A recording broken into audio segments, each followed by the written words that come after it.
Merci. Placé sous l'égide de l'Esprit Saint, la force de Dieu,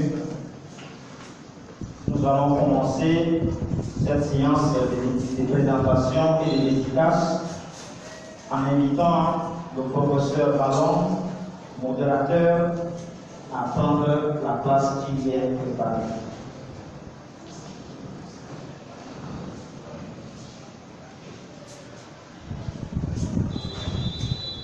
Merci, professeur. Nous invitons ensuite, sous vos ovations, le révérend docteur Dieudonné Otelfort.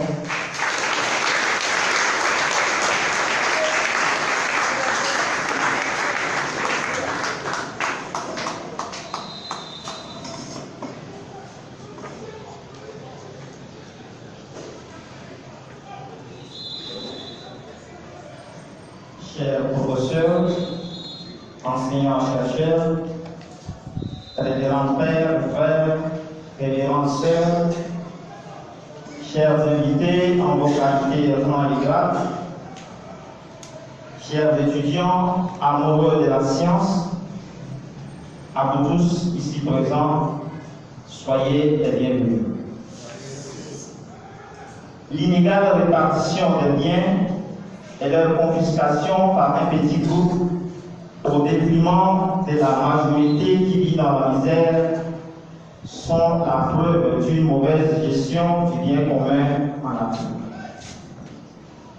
Le bien commun est une notion développée d'abord par la théologie et par la philosophie, puis saisie par le droit, les sciences sociales et invoquée par de nombreux acteurs politiques.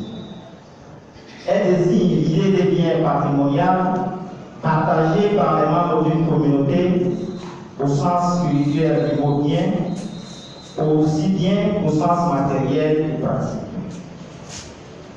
Platon introduit dans la République de Livre 3 l'idée que les gardiens de la cité idéale ne possèdent rien en propre, hormis les objets de première nécessité, mais partagent l'habitat, les possessions matérielles et les repas, reçoivent leur nourriture des autres et ne sont pas autorisés à acquérir de l'ordre. Le bien commun définit un mode de propriété conçu pour assurer l'harmonie collective. Avec Aristote, dans l'éthique à Nicomach et la politique, l'idée fondamentale qui se dégage de la notion de bien commun peut être expliquée très simplement. Pour lui, une société politique est une association d'individus qui vivent et œuvrent ensemble en vue de vivre une vie bonne. Cette vie bonne pour tous, qui est la fin ou le but inhérent de toute société politique et auquel les bons législateurs s'efforcent de parvenir, est le bien commun. Trois formulations résument l'enseignement d'Aristote. Le bien suprême est le bien de la communauté, la fin des législateurs est l'utilité commune, la fin de la cité est le souverain. Ce bien commun ne peut exister que si sa dimension politique s'enracine dans sa dimension éthique. Dans la théologie chrétienne au XIIIe siècle, à partir des réflexions de saint Thomas d'Aquin, le bien commun désigne l'inclination naturelle de la création dans son ensemble, dont la communauté humaine vers le bien suprême qui est Dieu. Le bien suprême qu'est Dieu est le bien commun, dont dépend le bien de tous les êtres. En ce sens, le bien commun est spirituel avant d'être un principe politique, qui se distingue donc de la somme des intérêts particuliers, mais aussi de l'intérêt général, qui est défini par les politiques et par l'exercice de la personne humaine, car le bien commun est le bien de tous les êtres en tant qu'ils sont appelés par Dieu à la perfection. La perfection compris comme sainteté. Dans une perspective chrétienne, la recherche du bien commun est alors le fondement de toute organisation sociale et politique.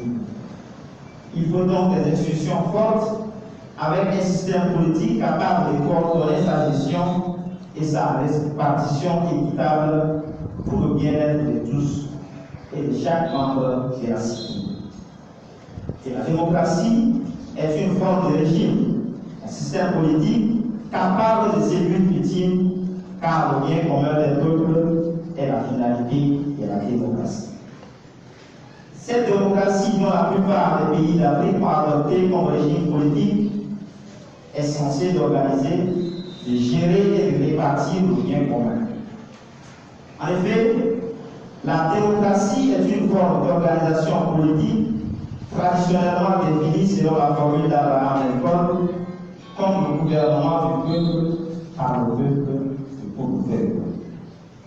Comme dans tout système politique, le peuple, c'est-à-dire la population des citoyens regroupés dans le cadre des territoires, est gouverné. La spécificité des systèmes démocratiques est que les gouverneurs sont censés être en même temps des gouvernants associés aux principales décisions engageant la vie de la cité.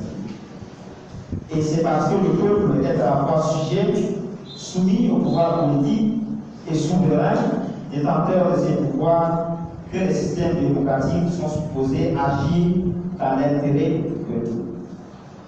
L'échec de la démocratie en Afrique est à la vue de tout le monde et mérite d'attirer l'attention de tous d'un afin de modifier les tirs démocratiques dans ce beau vieux continent qu'est l'Afrique.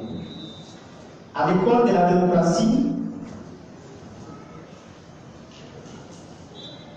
les États africains ont la triste réputation d'être des mauvais élèves. L'édification d'une véritable démocratie est mise à mal par la persistance des considérations tribales, ethniques ou encore clanistes. La réflexion sur les nouvelles formes de démocratie dans les pays africains passe par l'analyse critique de l'état de la participation citoyenne et du pouvoir citoyen, ainsi que par l'évaluation de la place réelle qui occupe les représentants du peuple à qui les citoyens délèguent leur pouvoir de définition et d'organisation du bien commun. Le constat est tout autre chose. Une minorité est privilégiée dans la gestion du bien commun. Cette minorité devient le vrai rongeur. Le bien commun devient son héritier, son propre bien. Quand les élus du peuple gèrent comme ils veulent, quand ils veulent le bien commun, le bien du peuple, ils doivent sans condition d'interroger le régime politique en place. Dans son discours du 26 avril 2012 à la Nation congolaise, le président de la République fait un constat amer. Je cite: lorsque le plus petit nombre accapare les ressources au détriment du plus grand nombre, alors s'instaure un déséquilibre nuisible qui menace jusqu'à faire répondre la démocratie et le progrès. Fin de citation. Il est aussi véritablement choquant de constater, comme le soulignent les élèves congolais à leur lettre pastorale du 27 avril 2016, que, je cite, dans un État, les biens soient accaparés par quelques riches qui deviennent davantage riches au détriment des plus pauvres qui deviennent davantage pauvres. Il ne s'agit ni plus ni moins que d'une inversion de la fonction publique elle-même. Le scandale n'est pas qu'il y ait des riches et des pauvres. Le scandale est dans le fait que les institutions qui doivent instaurer un minimum d'équilibre s'émurent dans l'indifférence ou choisissent un camp, celui des riches, paradoxalement, des si cantons. De ces constats réels et amers qu'on observe en Afrique, il importe de mener des investigations, des réflexions critiques et d'instruire le peuple dont le pouvoir démocratique est le pouvoir. Sinon, le peuple meurt et faute de connaissances prophétisèrent aussi.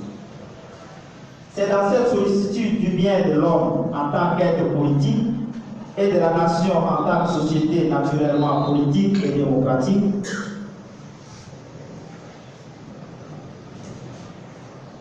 que le révérend docteur Dieudonné Oteeko écrit son ouvrage intitulé refonder la démocratie en Afrique pour la gestion du bien commun.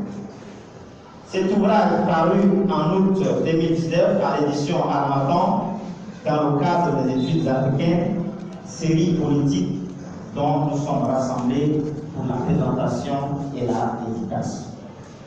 L'ossature de cet ouvrage est en 3 grandes parties qui comportent chacune 4 chapitres avec des titres et des sous-titres. Dans la première partie, l'auteur a mené des approches de compréhension du concept de bien commun dans son rapport avec les citoyens et la communauté politique dans la tradition philosophique. Cette investigation l'a conduit à explorer dans la deuxième partie les entraves liées au bien commun.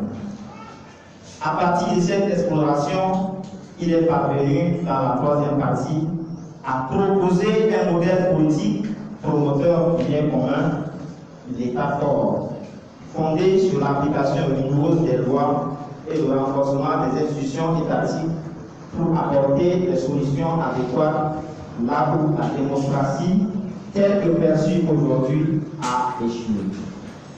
Mais ce modèle politique, pour assurer la réussite de sa mission, devra compter sur une bonne dose d'éthique que l'auteur appelle l'éthique de la théorie. Nous sommes donc tous tenus en haleine, hâte d'écouter l'auteur qui nous livrera la quintessence du contenu de son ouvrage. Nous laissons ici la parole au professeur Ballon, modérateur de cette séance de présentation et de dédicace qui fait objet de notre invitation. Merci à tous et aux autres. Professeur, vous avez la parole. Merci. Le présentateur